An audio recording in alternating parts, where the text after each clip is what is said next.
buenos días o muy buenas tardes, según desde donde nos estéis escuchando. Soy Judith Cano y como parte del equipo de Deusto International de la Universidad de Deusto, es un placer daros la bienvenida a los Deusto International Talks, en concreto a esta sesión que se integra dentro de la Summer School Series. Antes de comenzar, queremos anunciaros que la sesión está siendo grabada y que los próximos días recibiréis la grabación. Por otro lado, en relación al desarrollo de la sesión, os informamos que disponéis del chat para formular cualquier pregunta que pueda surgir a lo largo del talk. Las consultas se resolverán al final del mismo. La sesión de hoy, Ciudades del Futuro, ¿cómo queremos que sean?, se centra en el desarrollo y evolución de las ciudades. La pandemia ha obligado a replantearse la esencia de las ciudades, pero también ha puesto de manifiesto otros retos urbanos.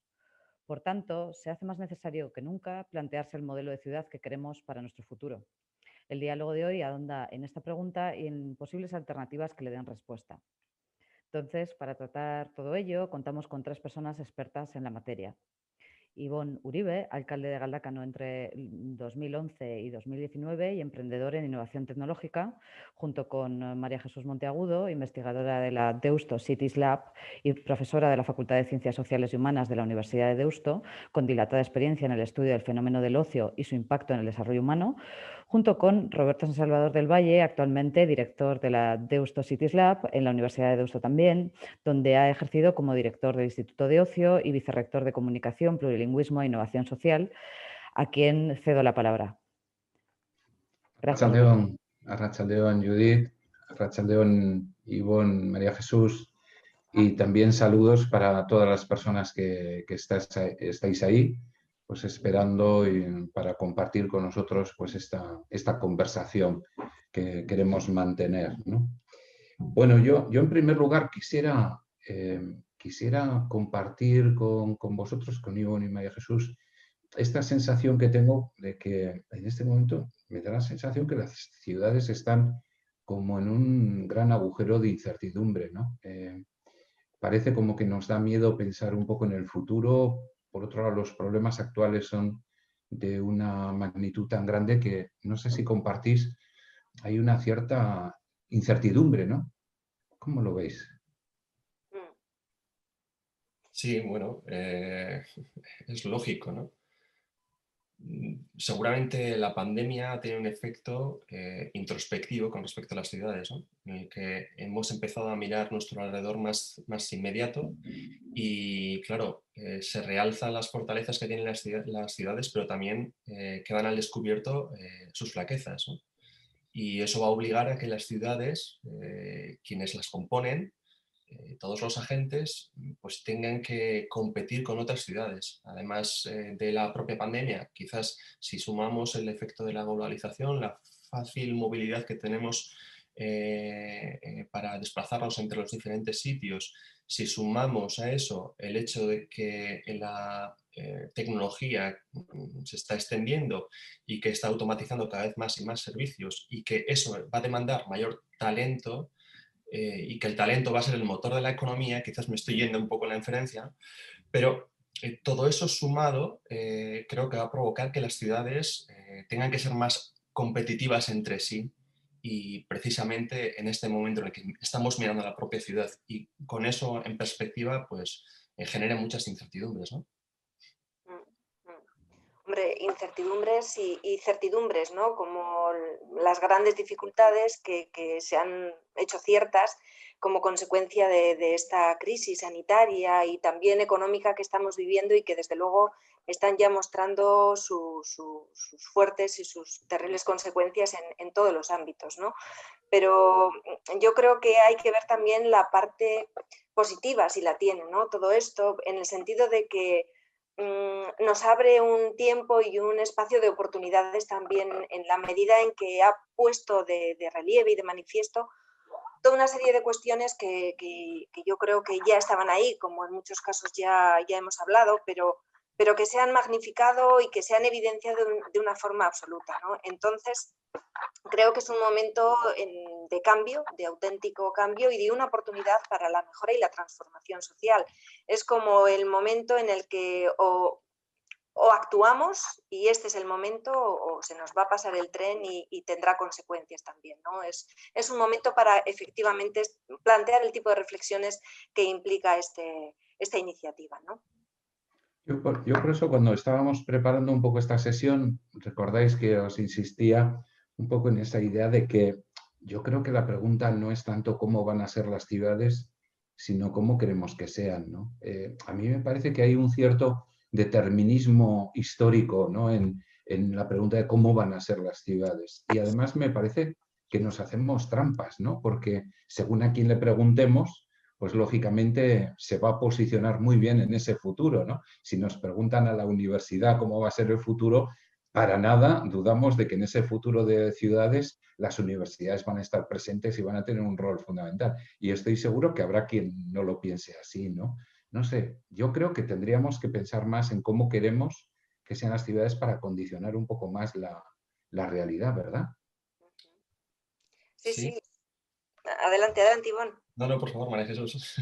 No, en realidad es que por eso me parecía relevante plantear la necesidad de esta reflexión y de estos comentarios que estamos haciendo, porque en el fondo nos remite a la idea de derecho a la ciudad, ¿no? Que es un concepto que yo creo que está muy presente, pero que a la vez en la práctica está muy, muy poco activo, ¿no? En el momento en el que pensamos y hablamos de ciudades futuras, estamos de alguna forma proyectando nuestras ciudades ideales, o al menos estamos invocando a aquellos elementos, aquellos aspectos que consideramos que son must, que tienen que estar en las ciudades que nosotros queremos. Y sobre todo porque las ciudades primero son un gran termómetro de las grandes desigualdades y de los grandes problemas y desafíos que tenemos ahora.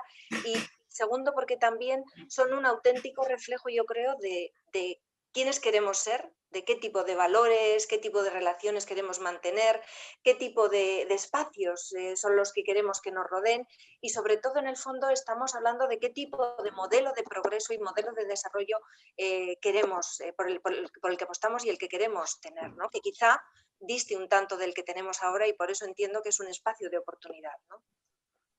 Sí, ¿no? Efectivamente, vinculado con lo que decías antes, Roberto, ¿no? Más que cómo van a ser, cómo queremos que sean, ¿no? Las ciudades, yo diría que me gustaría que fuesen eh, más autónomas, que tuviesen mayores competencias en todos los sentidos, no solo los administrativos, desde el punto de vista público, ¿no? Y que tuvieran una mayor participación en la gobernanza sus ciudadanos y sus ciudadanas, ¿no? En términos generales, ¿no? No sé a ti qué te provoca, Roberto. Sí, yo estoy de acuerdo, ¿eh? Porque creo que la palabra autogobierno, ¿no? Que normalmente aplicamos en las relaciones, por ejemplo, entre las estructuras subestatales y estatales o entre estados y organismos internacionales, yo creo que sería también muy aplicable al mundo de los municipios y las ciudades con respecto a las estructuras que están por encima, ¿no? Porque al fin y al cabo, además, Ivonne, seguro que esto lo compartes conmigo, la mayoría de los ciudadanas y ciudadanos donde nos dirigimos en primer lugar es a las instituciones más próximas, a esos agentes que están a pie de calle, y muchos de ellos dependen pues, del gobierno municipal, otros dependen de gobiernos autonómicos, regionales, nacionales, etcétera, pero hay una aproximación muy grande a la primera institución, y a veces esta institución no tiene capacidad, no tiene recursos o no tiene competencias para hacer frente a problemas que van a salir a lo largo de esta conversación, ¿no? Sí, muchísimas veces, sobre todo con los grandes retos que seguramente salgan, ¿no? Que planteemos. El reto de la ecología, quizás en el que podemos meternos ahora un poquito, ¿no? No tenemos unas competencias directas en general, ¿no? Es verdad que estamos hablando desde un eurocentrismo, ¿no? Y estamos hablando concretamente desde las instituciones vascas, ¿no? Que son muy similares a las estatales. Pero hay otros municipios, otras ciudades en Europa que tienen competencias en el sistema sanitario, por ejemplo, algo impensable para nosotros, ¿no? O competencias en la educación, no como aquí, que solo somos encargados un poco de la gestión del mantenimiento de los equipamientos, ¿no? Educativos, ¿no? Creo que efectivamente se van a diluir más en el futuro esas competencias. Bueno, creo, o estamos hablando de, me gustaría o quisiera que fuese así, porque desde lo local se gestiona mejor en términos generales.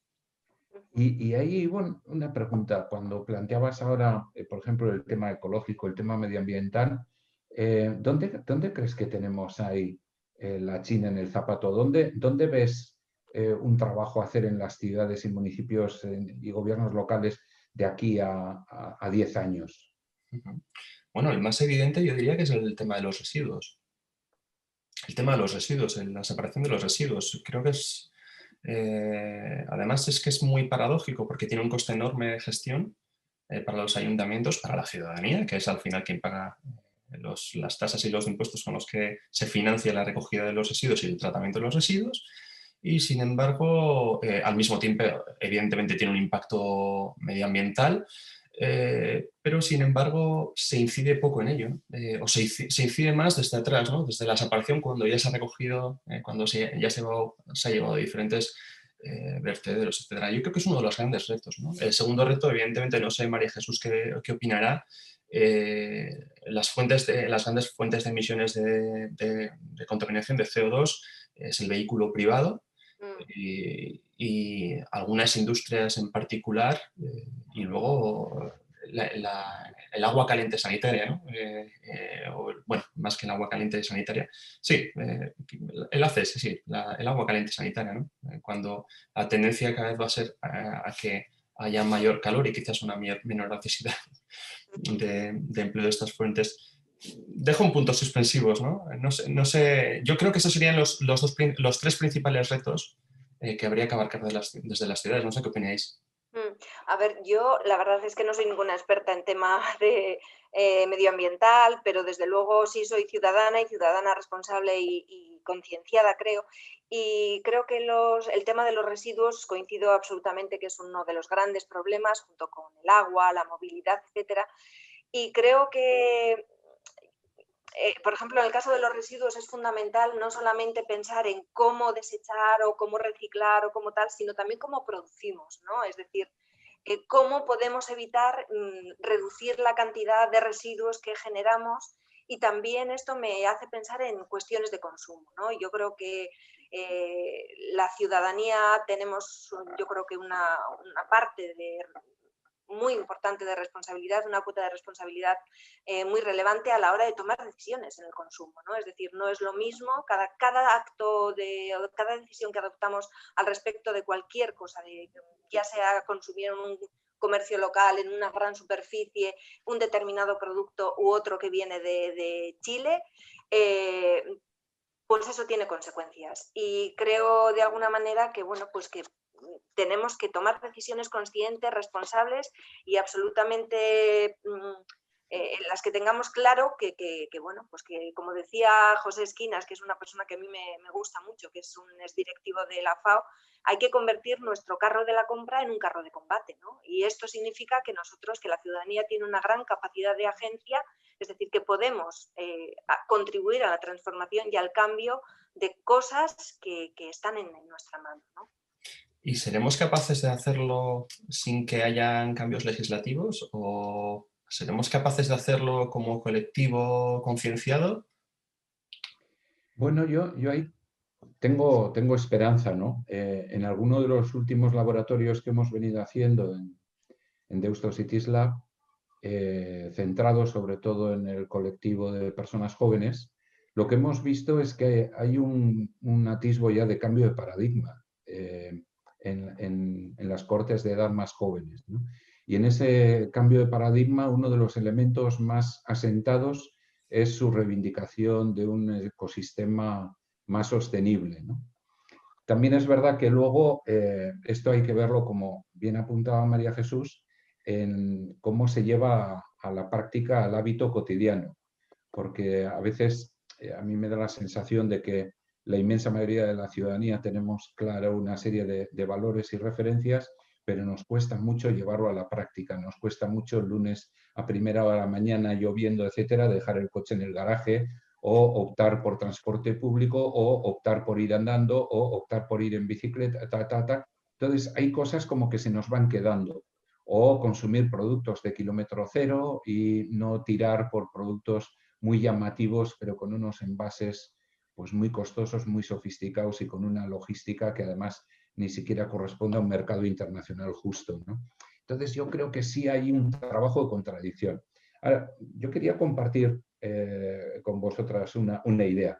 ¿Pensáis que es posible trasladar ese concepto que se ha trabajado solo en el ámbito económico de la economía circular a algo así como una idea de ciudad circular? ¿Pensáis que podríamos conseguir armonizar los elementos de tal manera que la idea del reciclaje, de la reutilización, del consumo sensato, se extendiera a todos los ámbitos, no solo a una dinámica económica, de tal manera que realmente la ciudad circular fuera como una de esas visiones que tuviéramos de aquí a 10 años, ¿no? No sé si lo veis como una majadería o lo veis como algo planteable.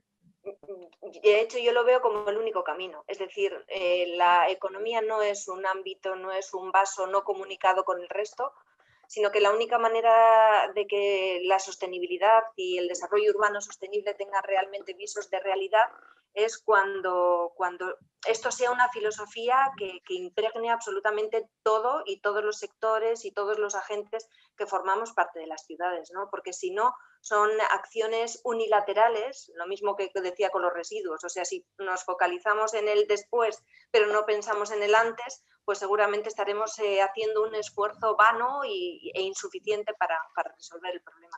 Pues en esto es lo mismo. A ti, Roberto, que te gustan tanto las circunferencias y las conexiones entre las circunferencias, esto es así. O sea, yo creo que es el único camino, ¿no? Y bueno, ¿y la tecnología nos puede ayudar en esto? Tú que andas ahí trasteando todo el día, ¿tú crees que la tecnología nos puede hacer más circulares? Sí, sí. De hecho, yo creo que va a contribuir. Hace poco, no sé a quién le escuché decir, ¿no?, que las tendencias tecnológicas que ahora parecen eso, tendencias y que está en boca de todos, ¿no?, la inteligencia artificial, el IoT, el Internet de las cosas, etcétera, etcétera, se van a democratizar de tal manera, incluso lo que ahora parece tan complicado y tan reservado a unas pocas, que se van a convertir en utilities, ¿no? Con lo cual, vamos a pensar que van a ser capaces de automatizar muchas de las cosas que ahora mismo necesitamos para avanzar y que lo van a hacer en términos óptimos. Yo pienso que sí que va a contribuir. Ahora, no sé qué deriva va a tomar todo esto, ¿no? Cuando estábamos comentando ahora lo de las ciudades circulares, que es un concepto muy interesante, me vienen dos cosas en la cabeza, ¿no? Las smart cities, que también están en boca de muchos, de muchas, pero al mismo tiempo también me viene la especialización inteligente de las ciudades como estrategia que tendrán que llevar las ciudades para competir unas y otras, desgraciadamente. Lo digo a modo provocador, ¿eh? No sé, esa idea me lleva hacia esas dos vertientes y no sé si van a ser compatibles una con la otra, ¿no? Y hacia dónde nos va a llevar, ¿no? Si va a acercarnos hacia las ciudades circulares o por el contrario va a generar desequilibrios o van a tener que ser interdependientes, cada vez más interdependientes las ciudades entre sí. Y tampoco eso tiene por qué estar en contra o ir en contra del concepto, ¿no?, de la ciudad circular, pero me genera ese ruido, ¿no? Yo ahí igual te haría una pequeña enmienda que suele ser una pequeña errata que suelo introducir en los textos o que la gente lo entiende así, ¿no? Cuando hablamos siempre de la competitividad de las ciudades y de las regiones y de los territorios, a mí me suele gustar introducir una O más y hablar de la competitividad, ¿no? Es decir, yo pienso más en un híbrido entre cooperación y competitividad. Pienso que debemos de ser competitivos en el sentido de hacer lo mejor de cada uno de nosotras y nosotros en cada caso y por lo tanto si una ciudad es capaz de hacer algo y hacerlo bien y de modo eficiente y eficaz, que lo haga, ¿no? O sea, que no se autolimite, que lo haga. Pero yo creo que eso puede ir acompañado perfectamente de la cooperación. O sea, no creo que la competitividad debe funcionar aislada porque nos lleva a la eliminación del otro. Y creo que un modelo competitivo, con esa errata ortográfica, yo Sí. creo que puede estar bien, ¿no? O sea, podría estar bien, no lo sé, no sé. María Jesús, ¿cómo lo ves esto? Porque aquí se nos pone encima de la mesa el tema de las desigualdades, ¿no? Sí, eso estaba pensando cuando Ivonne hablaba de tecnologías y de utilities y a mí me asusta un poco la vertiginosa velocidad de cambio que las transformaciones tecnológicas van lanzadas, casi no te da tiempo a asimilar las novedades que van surgiendo y desde luego, a ver, yo creo que en el confinamiento sobre todo y en este momento terrible de pandemia que estamos viviendo, yo creo que estamos viendo que la brecha digital es una de las brechas, es una de las fuentes de desigualdad, porque ahora el acceso a Internet, el manejo de las tecnologías ya no es una cuestión, es un plus, es un elemento de valor que tienes en tu background. No, es que es un elemento necesario. Se convierte casi en un derecho para poder ejercer otros, ¿no? El derecho a la educación, el derecho a infinidad de cosas. Entonces, a mí me preocupa porque lo mismo que otro tipo de brechas, la brecha digital, bueno, pues es una cuestión que tenemos ahí pendiente. No sé si avanzamos tan rápido en la universalización y en la expansión del empoderamiento de la ciudadanía en cuestiones tecnológicas como lo hace la tecnología en sí misma, ¿no? Bueno, la tecnología tendrá que adaptarse también a esas necesidades, ¿no? Y la propia tecnología se puede enmendar a sí mismo para que la propia digitalización, ¿no?, elimine las brechas digitales. Es decir, si ahora mismo un tema que estamos trabajando, bueno, en el que estoy trabajando particularmente, ¿no?, las interfaces máquina-persona, si esas interfaces cada vez se realizan con lenguaje natural, en el que cualquier persona es capaz de interactuar contra una máquina, pues es probable que eliminen muchas de las brechas digitales que originarán otro tipo de interfaces, ¿no? Aquí esto me lleva a si con el desarrollo tecnológico seremos capaces de generar tanta abundancia en recursos como para repartirla de forma adecuada, ¿no?, con todos los colectivos y entre todo el mundo. No sé qué opináis. Si llegaremos a ese punto en el que nos sobren tantos recursos que hayamos generado con la tecnología que se hayan eliminado o que hayamos conseguido disipar mucho estas desigualdades sociales. Yo creo que tal vez tenemos una oportunidad y la pandemia en eso nos ha dado un tiempo muerto, un tiempo quieto para tal vez darle una vuelta a algunas cuestiones, ¿no? Y me da la impresión que, y me disculpen las personas pues, que o están enfermas o que fruto de la situación actual pues, han perdido su puesto de trabajo y su medio de vida, pero el resto de la población que hemos podido aguantar el tirón, pues más o menos, hemos visto también que es posible vivir con un poco menos. Es decir, es posible no ser tan derrochones a la hora de plantear la explotación de espacios, de recursos y de medios, ¿no? Entonces, yo creo que tenemos una posibilidad de que, a modo de acupuntura, ¿verdad?, la tecnología nos vaya haciendo pequeños ahorros de recursos, de espacios y a la vez pueda distribuir esos excedentes que se van generando, ¿no? Porque además, fíjate, ahora cuando hablabas de los interfaces, cuando pensamos en tecnología ahora se nos va mucho la mente por la tecnología del bit, por la tecnología de la información y la comunicación.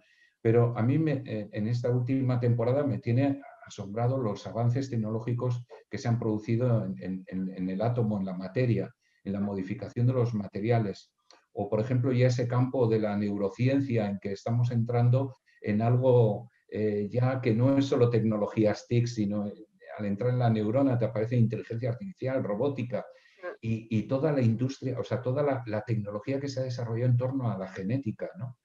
O sea, estamos para mí, en una gran amenaza, porque siempre que la tecnología camina delante de la sociedad se puede convertir en una amenaza porque hay alguien que lo utilice para fines no muy loables, pero si conseguimos poner a la par ciudad y sociedad con la tecnología, podemos hacer un aprovechamiento realmente muy útil, ¿no?, de todo ese conocimiento que se está generando en torno a la ciencia y a la tecnología. Es complicado, ¿eh? Lo que dices tiene todo el sentido, Roberto, y suena fantásticamente bien. Y además es que es verdad que los avances son fantásticos. El problema es que cuando decías que la pandemia y esta falta de movilidad y la circunstancia en la que estamos nos ha abierto los ojos en el sentido de que necesitamos mucho menos de lo que seguramente pensábamos para vivir. No sé si para vivir bien, porque aquí faltan muchas cosas en este momento, es decir, la vida social es muy frágil ahora mismo y es uno de los elementos. Yo creo que nos hemos dado cuenta de cosas que teníamos, de las que éramos bastante conscientes, de la importancia que tiene la vida social, de lo relevante que es el contacto con los otros, el plus del aliento de oxígeno que puede ser una actividad cultural o deportiva o salir a los espacios públicos abiertos. Eso es algo que sabíamos, pero que ahora, vamos, tenemos muy claro que es una de las salsas de la vida. Y nos hemos dado cuenta de otras cosas, que es, yo creo que de la fragilidad del propio modelo de desarrollo y del propio estado de bienestar, ¿no? Entonces decías, sí, podemos vivir con menos. Yo llevo sin comprar ropa o sin comprar zapatos pues muchísimo tiempo, pero realmente te das cuenta que esas dinámicas son necesarias para retroalimentar el propio sistema de progreso, de desarrollo que tenemos. Entonces tenemos que reinventar o repensar de alguna manera porque si dejamos de comprar, de viajar, efectivamente se están cayendo buena parte de los pilares en los que se sustenta esto, ¿no?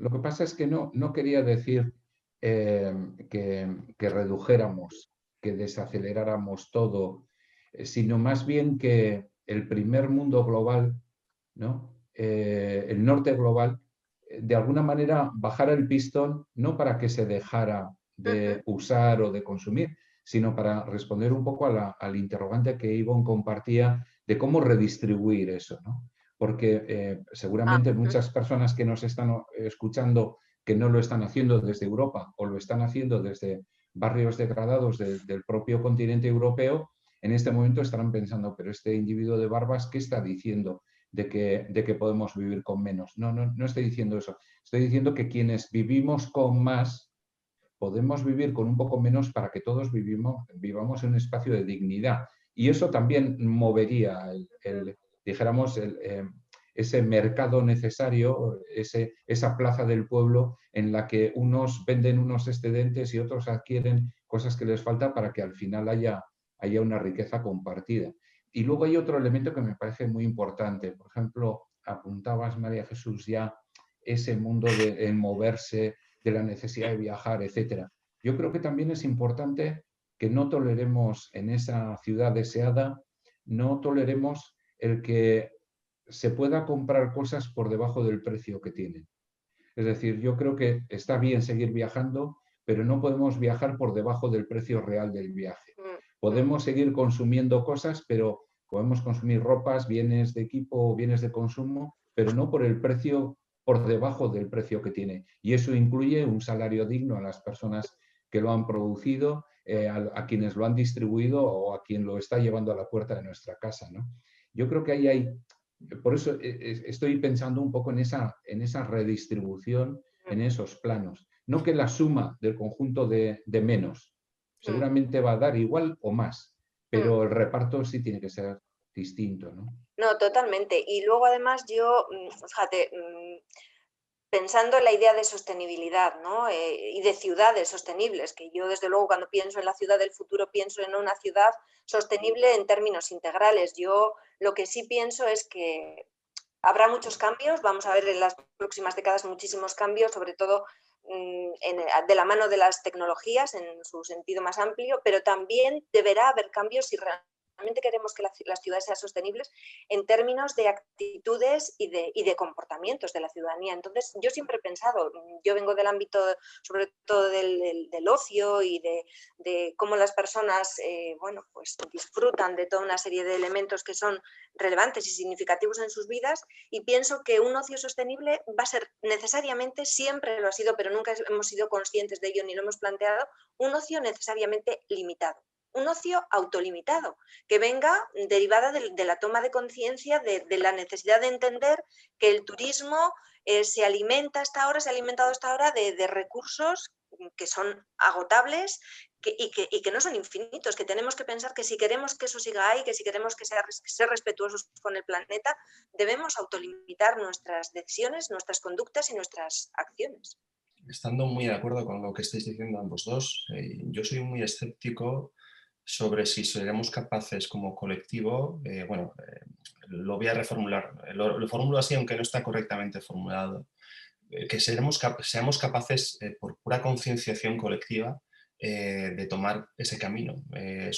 Y ahora quizás abro otra ventana, ¿no?, de temas, que es la igualdad, en la que he estado involucrado durante unos cuantos años, ¿no? La igualdad de oportunidades entre mujeres y hombres, ¿no? A pesar de todos los esfuerzos que se han hecho en las últimas 2 décadas, vemos que el avance, hay cierto avance, pero que si lo proyectásemos de forma lineal, pues necesitaríamos 140, 150 años, en el mejor de los casos, y a este ritmo, para alcanzar la igualdad plena de oportunidades entre ambos géneros, ¿no? Yo creo que cualquier transformación social, cultural, requiere de grandes decisiones o grandes leyes que nos obliguen, ¿no? Si eso tiene que venir a través de protestas masivas que fuercen a los gobiernos en un momento determinado o a los parlamentos a tomar esas decisiones, o si es porque una amenaza climática nos fuerza a ello, o una amenaza externa, o la pandemia, o porque haya otras pandemias que inciden de otra forma, no lo sé, ¿no? O porque efectivamente empecemos a mirar a nuestro alrededor y no haya nadie dispuesto a cuidar de nosotros, de nosotras. No sé cuál tiene que ser el efecto, ¿no? Pero lo que sí que soy bastante escéptico a que lo podamos conseguir por pura conciencia, ¿no? No sé qué opináis. Totalmente de acuerdo. Yo creo que nuevamente la circularidad que os proponía al inicio aflora por un rincón, ¿no? Porque creo que hay veces en que el derecho se adelanta a la sociedad y otras veces la sociedad se adelanta al derecho, ¿no? Es decir, hay momentos en que han sido las normas y las leyes las que nos han ido cambiando porque nos han ido forzando a un cambio de actitud. Por ejemplo, yo creo que a veces el reciclaje no ha venido por conciencia, ha venido pues porque nos han ido marcando que las cosas se ponen en contenedores distintos y como te pillen, pues esto tiene su repercusión. O, por ejemplo, ahora con las limitaciones de velocidad en las ciudades, para meternos en la cabeza no tanto la discusión sobre 30 o 40 kilómetros por hora, sino el hecho de que no hay que circular por las ciudades. Sería preferible no circular, eso de salida, pero si sigues circulando, que la prioridad en esa ciudad no la tienes tú con tu vehículo, sino la tiene quien va en bicicleta, quien va andando, etcétera, etcétera. Entonces, yo creo que la norma a veces educa, ¿no? A veces es punitiva y castiga, pero tiene un efecto también de prevención e incluso educativa, de desarrollo. Pero otras veces, efectivamente, es la sociedad la que hace que se provoquen los cambios, ¿no? Ha habido muchos procesos políticos que han empezado por grandes manifestaciones que han acabado hasta con regímenes políticos autoritarios o con cierta inclinación hacia. Pero también hemos visto cómo a veces una movilización social, como se ha provocado en el Capitolio, puede generar como efecto un cambio en la sociedad, ¿no? sin pasar por el espacio normativo. Yo creo que nos valen las dos siempre que al final se cambie. Lo que yo sí os propondría es, sobre todo, un cambio de mirada. A mí me parece que hay mucha mirada de hombre blanco, caucasiano, entre 45 y 55 años, con estudios superiores y con un nivel socioeconómico medio alto, en la toma de decisiones de nuestra sociedad. Y ahí falta gente por debajo de esas edades, gente por encima de esas edades, gente que no es hombre, que es mujer, gente que tiene otras identidades de género sexuales, gente que no es caucasiana, proviene de otros lugares del planeta, gente que tiene una diversidad funcional. Es decir, hay poca mirada desde las inmensas minorías. Creo que las inmensas minorías tendrían que estar más representadas en aquellos lugares de las instituciones, de las empresas, del tejido social, donde estamos diariamente tomando decisiones que cambian la faz de la ciudad, ¿no?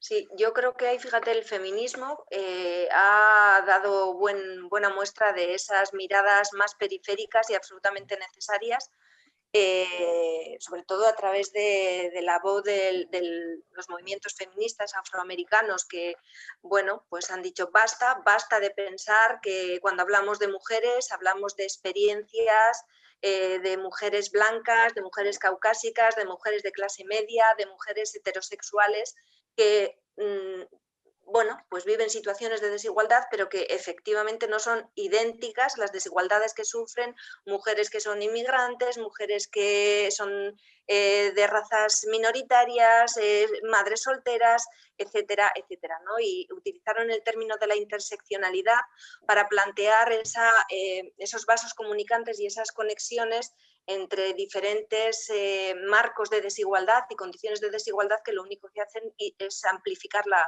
discriminación, ¿no? Yo creo que estoy totalmente de acuerdo con lo que dice Roberto y creo que en los modelos de gobernanza efectivamente hace falta personas que representen esas miradas más periféricas y absolutamente necesarias, ¿no? Sí. Qué complicado, ¿no? Porque no sé si os ocurre algunas veces que con esa mirada también analizamos, yo que sé, una serie de televisión que puedan poner en cualquier cadena de streaming, etcétera, ¿no? Y ves esas cuotas, pero en sus proporcionalidades perfectas, ¿no? Siempre en papeles secundarios, etcétera, ¿no? Qué complicado, ¿no? Qué complicado. Cuando, en fin, está demostrado que a mayor riqueza de visiones, mejores resultados, ¿no? En cualquier término, en cualquier ámbito de decisión, ¿no? ¿Cómo le damos la vuelta? Siguiendo ahí la analogía, Ivonne, me planteas ahí una reflexión muy interesante con lo que decías de las series, ¿no? Y no solo las series, con el desarrollo de la vida cotidiana. Efectivamente, todos los protagonistas están delante, con género distinto, con sexo distinto, con edad distinta, con condición socioeconómica, física, etcétera, distinta. Pero siempre me gustaría saber cuál es el porcentaje de hombres caucasianos blancos de mediana edad y con niveles entre los guionistas. Es decir, realmente el problema no es la serie. Claro que la serie refleja o intenta reflejar la realidad, porque si no nadie vería la serie, ¿no? Nos tenemos que ver identificados en las personas, nos tenemos que ver identificados en la realidad que estamos mirando. Pero si el guionista, por decirlo así, y no me estoy refiriendo solo a las series, el guionista de la ciudad, es un guionista que siempre encaja con ese perfil que decía, siempre habla de otras personas. Es decir, cuando yo hablo de las mujeres, hablo en nombre de las mujeres, yo no soy mujer, con lo cual mi experiencia no es de mujer y tengo que ser consciente de ello. Puedo ser sensible, próximo y integrador de, pero no soy mujer. Por lo tanto, tengo que hacer que la paridad sea real. O sea, tengo que conseguir que la mirada de mujer esté junto a mi mirada. Si no, no hay mirada de mujer. El problema quizás aquí ocurra lo mismo que con el machismo, ¿no? Que incluso las mujeres apliquen decisiones heteronormativas, por ser más correcto, ¿no? Y probablemente ocurra lo mismo con los guionistas, y digo de forma explícita e intencionada, porque aunque quizás procedan de otros colectivos, que no sean caucásicos, etcétera, etcétera, probablemente piensen que tendrán un mejor resultado sus series si lo enfocan desde el otro punto, desde la otra mirada, ¿no? Es muy complicado, ¿no? No solo efectivamente, y creo que ahí volvemos al mismo tema de las cuotas. Las cuotas son importantes, bueno, no sé, estaba en mi cabeza, no lo hemos hablado de forma explícita, pero metemos las cuotas, pero no es suficiente simplemente con las cuotas, ¿no? Con que estén todos los colectivos representados, sino que tuviesen el mismo peso y que al mismo tiempo quizás, en fin, como pasa en las políticas de igualdad, ¿no? Que tienes que estar formado y tienen que estar formadas. No solo por ser mujer van a poder aplicar unas buenas políticas de igualdad, ¿no? Exactamente, efectivamente, porque ser mujer no te hace que estés exenta de estereotipos y de prejuicios con respecto a esta cuestión, ¿no? Con lo cual, de hecho, yo creo que una de las grandes piedras angulares de los avances en el tema de la equidad de género tiene que ver con, bueno, pues con la actitud, con el empoderamiento y con la toma de conciencia por parte de determinadas mujeres, de muchas mujeres, entre las que me incluyo, bueno, pues que tenemos a veces que pararnos a pensar, incluso siendo conscientes de todo lo que sabemos, decir, hey, que la inercia me lleva, y es que es verdad, porque son años y años de educación, de historia, que llevamos casi como si fuera nuestro ADN, y que no es así, ¿no? Pero nos hacen funcionar de una forma, enérgica, no lo digo, de inercias, vamos. Y con el tema de los cuidados ahí, Roberto, ahora que estamos hablando de feminismo, de igualdades, de desigualdades, el tema de los cuidados parece que, no sé qué opináis, María Jesús, Roberto, parece que ha sido, o sea, está resultando ser un tema central durante la pandemia, precisamente por los aislamientos a los que nos lleva, precisamente por la necesidad de compartir roles en las casas. ¿Creéis que se van a acelerar, o sea, lo pongo de otra forma, vamos a hacer algo por repartir mejor esos roles para que los cuidados sean cosa de todos y de todas?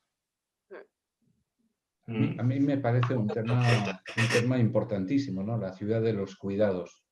Pero además no solo vinculado a también un interés a corto, que puede ser la economía del cuidado, donde ya aparece la silver economy, etcétera, etcétera, sino una visión más integrada, que también tendrá su desarrollo económico, ¿no? Porque todo tiene una implicación de economos, ¿no? De gestión de los recursos de la casa común en la que vivimos.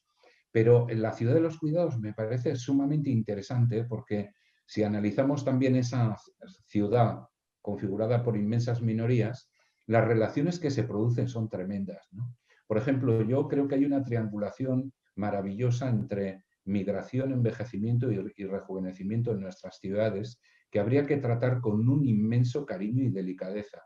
Ahora lo estamos haciendo con un inmenso sentido pragmático, utilitario y cortoplacista, como es utilizar la migración para el cuidado de los mayores o el cuidado de los niños. Pero yo creo que esto debiera de ser repensado, porque lo que se trata es de que mutuamente, ¿no? Algunos están recuperando el concepto del mutualismo como una manera de darle sentido a esto. No es solo solidaridad, no es solo que yo le atiendo al otro porque me da la gana altruistamente, sino un poquito de mutualidad, es decir, un poco de sentido mutuo de las cosas, de que hay una economía explícita, pero hay otra economía que no tiene implicación económica directa, pero que sin embargo va generando una riqueza de intangibles muy grande, ¿no?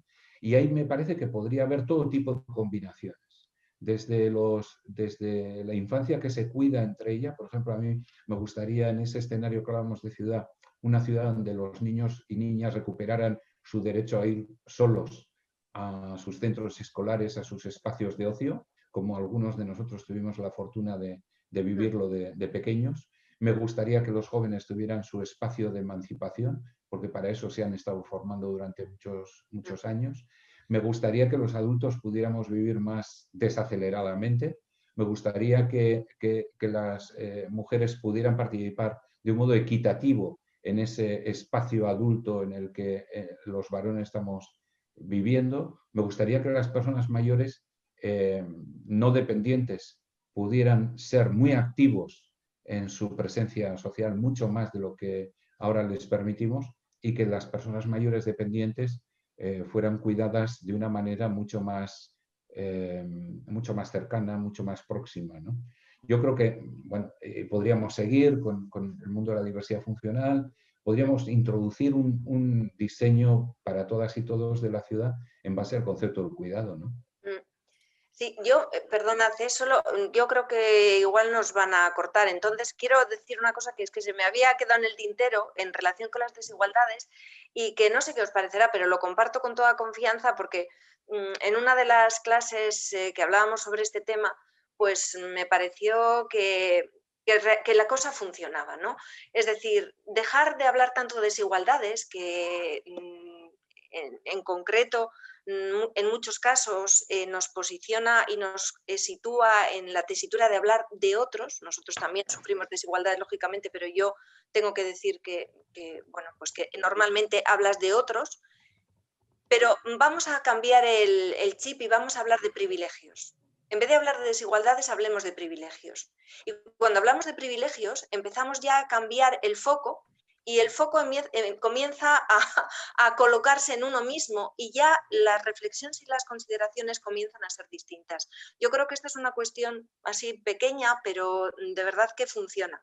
Funciona y te permite desplegar una mirada distinta sobre la desigualdad. Yo creo que es un poco en la misma línea que os planteaba antes sobre lo que es imprescindible y prescindible, ¿no? O sea, yo creo que podemos vivir todos bien, viviendo algunos un poco peor, pero que al final va a ser un mejor, ¿no? Porque esto es como las personas que ahora habitan esas ciudades donde viven en comunidades cerradas con grandes muros, ¿no? Porque todo lo que tienen fuera es violencia y desigualdad, ¿no? Y entonces, para proteger su estatus, se protegen en espacios artificiales, pero no pueden mover un paso porque entonces comparten lo que es común en su entorno urbano, que es la violencia y la desigualdad, ¿no? O la desigualdad y la violencia.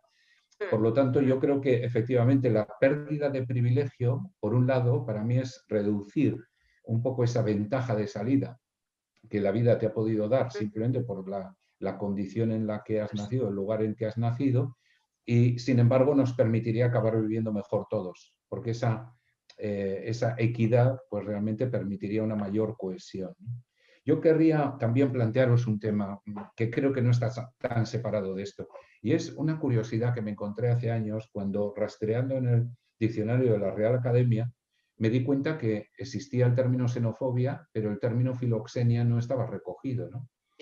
Y creo que estamos viviendo en unas ciudades ahora en que las xenofobias, el miedo al otro, o el miedo a los otros y a las otras se está extendiendo demasiado, ¿no? Una cierta desconfianza sistémica en el modo en que nos relacionamos con la gente, y yo creo que en esa ciudad que queremos ser, a mí me gustaría que la filoxenia empezara por entrar en el diccionario y luego se extendiera mucho por el modo de plantear nuestro diálogo identitario, intercultural, de valores, de prácticas, ¿no? Para, sobre todo, perderle miedo, ¿no?, al distinto, ¿no? Porque luego la proximidad te va haciendo descubrir que las personas somos un 99% iguales, ¿no? Y que el 1% es de una riqueza exponencial, pero no necesariamente es una amenaza para tu propia identidad, ¿no? Este es un tema que a mí me preocupa. No sé si compartís, si será posible convencerle a la Real Academia de que meta el término filoxenia y luego de practicarla, no sé. ¿Cómo lo veis? Me parece un reto tan enorme, por lo que vemos sobre todo alrededor, ¿no? Porque quizás nosotros aquí no tenemos grandes niveles de migración, pero en otros estados que tienen otros o en otras zonas donde tienen otros niveles de migración, ves que incluso migrantes que ya pertenecen o hijos e hijas de migrantes de segunda generación, cuando ya están en la sociedad, forman parte de la sociedad igual que el resto, aún así se producen grandes fuerzas antagonistas, ¿no? Xenófobas en contra, ¿no? Quiero decir que incluso los estados que se supone que están más avanzados, en esos estados siguen persistiendo los problemas y quizás de una manera más fuerte, ¿no? Lo miro con mucha preocupación y al mismo tiempo pienso que la migración va a ser el motor de la economía occidental en unos años, y sobre todo si se le mima y se le cuida y se le da la oportunidad. Vamos, no hay más que ver un poco la demografía, ¿no? Yo a riesgo de parecer ingenua, porque efectivamente soy plenamente consciente de las dificultades que conlleva, no hace falta mirar muy lejos, y nosotros en nuestro contexto tenemos el tema de la etnia gitana, que es una situación que no está en absoluto resuelta, que es un problema enquistado que además parece que no acaba de preocupar, o que, bueno, pues que queda relegado ahí entre otras cuestiones relacionadas con migración, etcétera, pero es que este problema tenemos también aquí. Pero en cualquier caso sí creo que el encuentro es una de las claves. El encuentro en contextos y en situaciones no habituales que te permiten quizá deshacerte de etiquetas o de categorías sociales que habitualmente tienes en unos roles que desempeñas y en los que y a través de los cuales interaccionas con los demás. Yo creo que el ocio, la cultura y cualquier otro ámbito que te permita ese encuentro con las personas al margen de esas etiquetas, yo creo que te permite generar o mirar no sé, de una manera distinta a los otros y a tu relación con esos otros, ¿no? Yo creo que eso es importante. Yo creo que efectivamente las ciudades tienen que encontrar espacios y disculpas para generar ese tipo de circunstancias, ¿no? Lo que pasa es que yo creo que la cuestión por la que traía este último tema en la conversación era porque era la propia desigualdad la que me llevaba a abrir la carpeta de lo cultural también, ¿no? Porque como decía de la Cortina con su concepto de aporofobia, al final al otro no le miramos con miedo normalmente porque sea distinto, sino porque normalmente es pobre. De hecho, cuando ese pobre se convierte en una persona con niveles suficientes, le llamamos jugador de fútbol de élite o le llamamos académico universitario o talento excepcional, ¿no? Es decir, el problema está en que desigualdad y xenofobia tienen un maridaje muy peligroso en nuestras ciudades, que además lo consolidamos con la segregación de espacios enteros, ¿no? De barrios que se nos van quedando a la cola del pelotón, que en sus momentos tuvieron una migración, que ahora tienen otra y en el futuro tendrán otra. Pero en lugar de integrar, pero no en el sentido de diluir esas culturas en la nuestra, sino de poner en valor toda esa riqueza que nos están aportando, todas esas miradas que también culturalmente harían de nuestra propia identidad algo mucho más potente, pues tendemos a reforzarlas con esa xenofobia que espacialmente segrega, ¿no? Bueno, me parece... Creo que Judith nos quería hacer alguna pregunta. Sí, muchísimas gracias a los tres. Como ya sabéis, el tiempo apremia y tenemos dos preguntas. Bueno, una de ellas diríamos que es más una reflexión, ¿no? de Luis Ramón, que os voy a comentar ahora mismo y bueno, que está abierto a vuestra respuesta a cualquiera de los tres, ¿eh?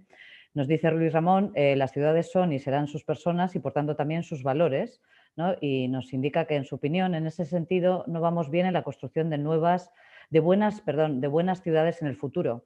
En nuestra sociedad no están de moda valores como la honestidad, responsabilidad, esfuerzo, respeto, ¿no? Entonces, tenemos que trabajar reforzando nuestros modelos educativos, reclamando mejores ejemplos en nuestros líderes, etcétera. Y lo último que nos indica, ¿no? Creo que hay aportaciones como las del Papa en encíclicas Laudato Si o Fratelli Tutti, que son muy interesantes. Y nos dice, pues, ¿qué opináis, ¿no? de esta reflexión? Pues si queréis me lanzo un poco la respuesta. Bueno, yo soy optimista, no solo porque antropológicamente lo sea, sino porque los datos de nuestra investigación así lo van generando, ¿no?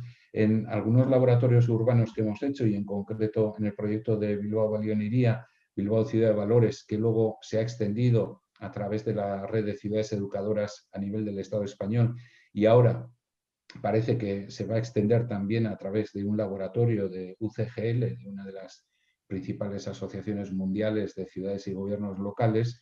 En este proyecto de Ciudad de Valores, nosotros partimos de la conversación con las ciudadanas, ciudadanos y con la sociedad organizada de Bilbao en la construcción de una carta de valores. Y fue curioso cómo personas de sensibilidades muy distintas, de procedencias profesionales, de ocupaciones y de niveles socioeconómicos muy distintos, confluían en algunos valores tremendamente consensuados, como por ejemplo la propia Carta Universal, la propia Declaración Universal de Derechos Humanos como código ético compartido. A partir de ahí temas importantes como la igualdad entre mujeres y hombres o temas, por ejemplo, vinculados con el respeto al medio ambiente o la ecología, ¿no? Y a partir de ahí aparecían otros, como menciona Luis Ramón, vinculados con la honestidad, el esfuerzo, el trabajo, la solidaridad, etc. valores que yo diría que son mediaciones para ir hacia estos otros valores más finalistas. Yo soy optimista en ese sentido. Creo que sí hay crisis de valores porque permanentemente cuando algo no funciona provoca una crisis de valores. Tenemos que volver a resituar nuestra propia escala de valores para hacer frente a la situación. Pero también en un trabajo reciente que hicimos durante la pandemia a más de 1.200 ciudadanos de toda la comunidad vasca y a 500 personas que pertenecían a instituciones, empresas y entidades sociales, el valor que más subrayaban como necesario en todo el proceso de la pandemia y con diferencia fue el de la solidaridad. Lo cual quiere decir que por lo menos hay una consciencia de cuáles son las herramientas que necesitamos para abordar los problemas que tenemos entre manos, ¿no? Esto me da paz, ¿no? No sé si queréis, María Jesús, Ivonne, añadir alguna cuestión. Si no, pasamos a la siguiente pregunta. Vale. Nos comenta Víctor Hugo Limpias, ¿cómo sería posible mantener sostenible la economía si gastando o invirtiendo menos queremos mantener los mismos niveles salariales y la misma cantidad de empleos? Ahí os lanzo a cualquiera de los tres esta pregunta. No soy un experto en economía, por aportar una visión o una pequeña reflexión. Vuelvo a mi campo, al de la tecnología digital. Bueno, y que se puede extrapolar a otro tipo de tecnologías también, ¿no? La tecnología y el conocimiento se ha ido democratizando en los últimos años, ¿no? Y genera, con menos esfuerzo, genera más. Esa es una de las formas, ¿no? Bueno, y yo tengo la sensación de que, a ver, no tengo ninguna fórmula, evidentemente, para dar una respuesta que sea la panacea, porque eso lo que está poniendo en solfa es, como decía antes, el modelo de desarrollo, ¿no? Un modelo de desarrollo que se ha centrado en lo económico y que nos lleva a planteamientos como los de filósofos y filósofas tan relevantes como la propia Martha Nussbaum, ¿no? o Amartya Sen u otros, que están poniendo en solfa ya desde hace décadas el propio paradigma de desarrollo que ha estado vigente durante años, ¿no? Y están reivindicando maneras distintas de medir un desarrollo que sea humano y un desarrollo que efectivamente sea humano y sostenible, ¿no? Y esto implica reparar en otras cuestiones que no tienen que ver con el PIB, con el Producto Interior Bruto, ni con la riqueza de un país. Y desde luego tampoco que ver con el consumo. Por lo tanto, el consumo tiene que ser uno de los pilares, uno de los elementos en los que se sustenta el modelo de progreso, pero ya se ha visto que primero el consumo es algo, pan para hoy, hambre para mañana, es decir, no es ni limitado y además es absolutamente injusto e insostenible. En ese sentido, bueno, pues habrá que buscar fórmulas, como decíamos antes, en los que la cuestión económica, el pilar económico no sea, sino más bien un medio, más que un fin, como se ha visto que se estaba enfocando desde hace décadas, como digo, ¿no? Yo por mi parte añadiría cuatro cuestiones, ¿no? La primera, yo creo que hay mucho margen. Si el 90% de la riqueza del planeta está en manos del 10%, yo creo que hay Falla un poco el mucho... sonido. Sí, decía que si el 90% de la riqueza del planeta está en manos del 10%, yo creo que hay mucho margen para nivelar estos porcentajes. O sea, antes de plantear un escenario de colapso en el que una reducción podría llevarnos, bueno. ¿Y cómo atacar esto? Pues en primer lugar, a mí me parece que pensando siempre en un punto de partida que sea el salario digno, ¿no? Yo creo que si os recordáis aquella ficción que alguna vez hemos jugado de el bote que vamos colocando piedras grandes, piedras pequeñas, piedras más pequeñas, luego tierra y luego agua, tapando todos los agujeros, para mí las piedras grandes serían, primero, con la riqueza disponible en el planeta y en las ciudades del planeta, poner unas piedras grandes que fueran salario digno. Y salario digno es aquel que garantiza que una persona pueda salir adelante pues con una pequeña vivienda digna, con un consumo para garantizar no pasar hambre ni frío y, bueno, y a partir de ahí acceder a educación, salud y servicios sociales, ¿no? En segundo lugar, creo que para ello necesitamos un precio justo. Creo que la estrategia del low cost pues ha llevado a pagar muy por debajo del salario digno y llegando a unas indignidades muy grandes y a unas precariedades muy grandes en todo el planeta. Y en un reparto de 90-10 creo que todavía esto tiene un margen muy grande. Y creo que además pues, la renta de garantía de ingresos, la renta universal o las diversas variantes que hemos ido estableciendo según en qué rincón del planeta, creo que puede ayudar también a ir ajustando los pequeños desajustes, los pequeños problemas que esos precios justos, no justos y salarios dignos e indignos puedan ir produciendo en su desarrollo. Pero la cuarta cuestión que me parece muy importante es que habría que haber aprendido de la crisis del 2008. Y creo que no hemos aprendido. Nos ha llegado ya la pandemia sin haber solucionado el problema anterior. Y para mí, la crisis anterior, no siendo economista, yo la entiendo simplemente con que el modelo económico especulativo y financierista, es decir, que no trabaja con tangibles, en el que simplemente los recursos se van mirando a los propios recursos y no acaban generando inversiones tangibles que generen riqueza para nadie, ha alcanzado una dimensión tal que me parece que estamos llegando realmente a una situación límite. Y la situación límite no la marca el rebajar la actividad, porque el rebajar la actividad para mí es para distribuirla más, es consumir menos para que todos consumamos lo necesario, ¿no? Y el resultado seguirá siendo 100. Pero el problema es que el reparto será muy distinto, ¿no? En la medida en que seamos conscientes, ¿no? O quienes más tienen, quienes más tenemos, seamos conscientes de que va a generar amenazas al resto de la población las desigualdades, es decir, cuanto mayor desigualdad, mayores tensiones sociales hay, cuanto mayores tensiones sociales hay, menos seguridad, mayores riesgos para una sociedad en términos generales, ¿no? Si en el momento en que veamos eso de forma muy explícita y lo tengamos mucho más cerca, es posible que las cosas cambien por sí mismas, ¿no? Y que ahí tendamos a ese reparto de las riquezas. Pero bueno, sin más, solo por poner un pequeño acento a lo que también habéis comentado María Jesús y Roberto. Yo quiero también, no solamente, a ver, cuando hablamos de riquezas entiendo que estáis hablando también de recursos y de cuotas de poder, porque al final, y de oportunidades, ¿no? Que al final es lo que de alguna forma prevalece en el nuevo modelo, en el nuevo concepto del paradigma de desarrollo humano, es decir, que las personas tengan libertades sustanciales, que es de lo que habla Martha Nussbaum, ¿no? Capacidades en definitiva y oportunidades para, bueno, pues acercarse o avanzar hacia esos proyectos vitales que para ellos son relevantes, ¿no? Y que quizá no impliquen necesariamente grandes dosis de riquezas, de recursos, sino simplemente tener oportunidades, ¿no? Yo creo que eso es una de las grandes riquezas de los países y para las personas, ¿no? Para todo su capital humano, tener oportunidades y tener las capacidades, a veces capacidades individuales y colectivas, pero también capacidades estructurales proporcionadas por los estados, etcétera, etcétera, para eso, para poder elegir y poder tomar decisiones, ¿no?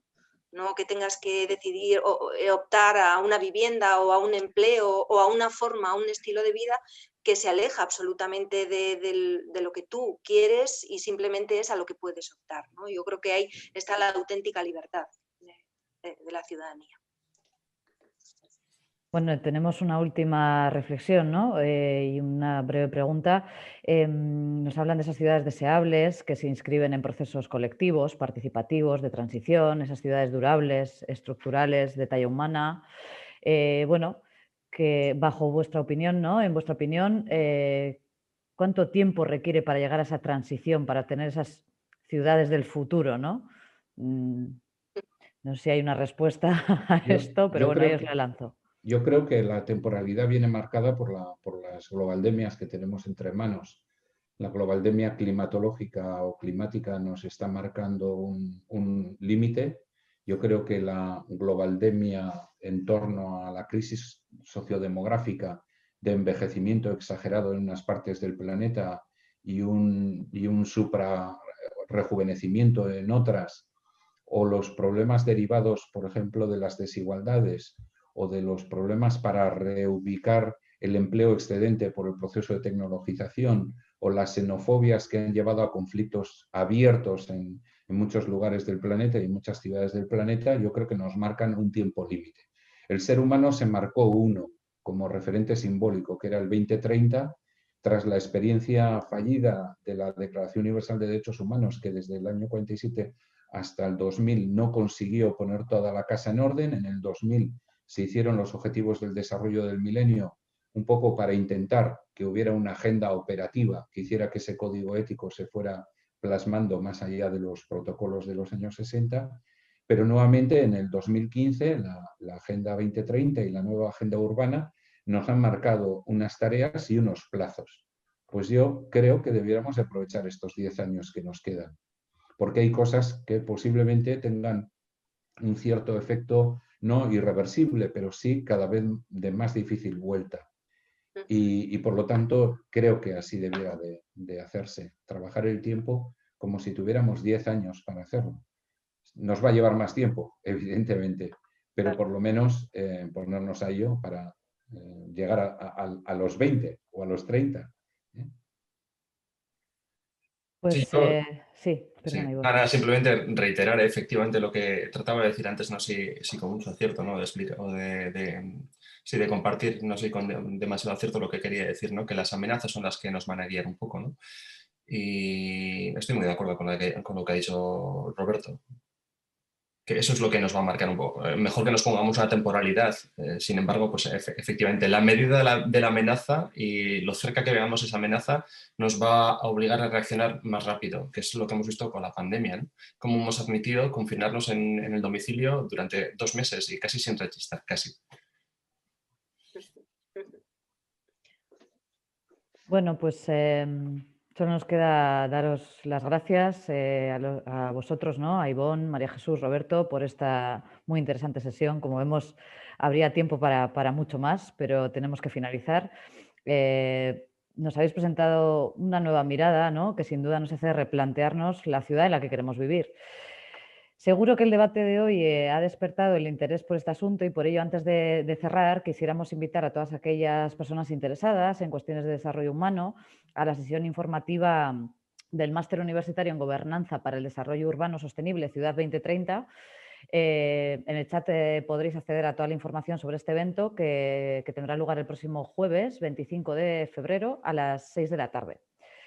Y también nos gustaría, bueno, pues agradeceros a todas y todos los participantes de la sesión por habernos acompañado y os recordamos que, como decíamos al inicio, ¿no? Que compartiremos el vídeo de la sesión y también os seguiremos informando por mail de las próximas sesiones de los Deusto International Talks y hasta entonces estamos a vuestra disposición en summerschool@deusto.es. Muchas gracias y hasta la próxima.